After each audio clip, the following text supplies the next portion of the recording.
Hi friends, நீங்கள் சேனலுக்கு புதுசாக இருந்தால் சப்ஸ்கிரைப் பண்ணிடுங்க. சப்ஸ்கிரைப் பண்ணால் பார்த்துட்டீங்கன்னா மறக்காமல் சப்ஸ்கிரைப் பண்ணிடுங்க.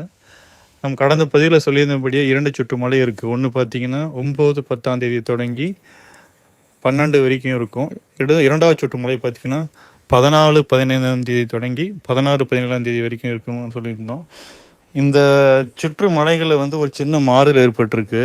ஸோ என்ன மாறுதல்னு பார்த்தீங்கன்னா, இந்த முதல் சுற்று மலை 9, 10ஆம் தேதி தொடங்கக்கூடிய மலை வந்து பார்த்தீங்கன்னா, இரண்டாவது சுற்றான 14, 15ஆம் தேதி தொடங்கக்கூடிய மலை சுற்றோடு இணைந்து முதல் சுற்று மலை வந்து சற்று தாமதமாக, அதாவது நான் வந்து 9ஆம் தேதி மதியம் தொடங்க இருக்கும்னு சொல்லியிருந்தேன்.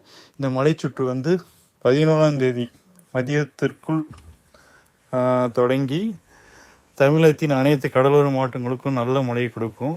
ஆனால் இதில் தாமதம் ஏற்பட்டாலும் அந்த மழையின் தீவிரம் வந்து அதிகரிச்சிருக்குன்னு தான் சொல்லணும். ஆனால் இந்த 11ஆம் தேதி தொடங்குற மழை பார்த்தீங்கன்னா, தமிழகத்தின் கடலோர மாவட்டங்களுக்கு மட்டும் இல்லாமல் உள் மாவட்டங்களுக்கும் பரவலாக மழை கொடுக்கும். இது வந்து மேற்கு தொடர்ச்சி மலைகளுக்கும் மழையை கொடுக்கும்.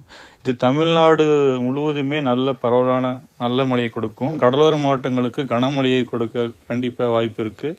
இது தமிழ்நாடு மட்டும் இல்லாமல் ஆந்திராவின் நெல்லூர் பகுதி வரையிலும், பெங்களூரு, கர்நாடகா பகுதியிலும், கேரளா மாநிலத்திலும் பல்வேறு பகுதிகளிலும் மழை கொடுக்க வாய்ப்பு இருக்குது.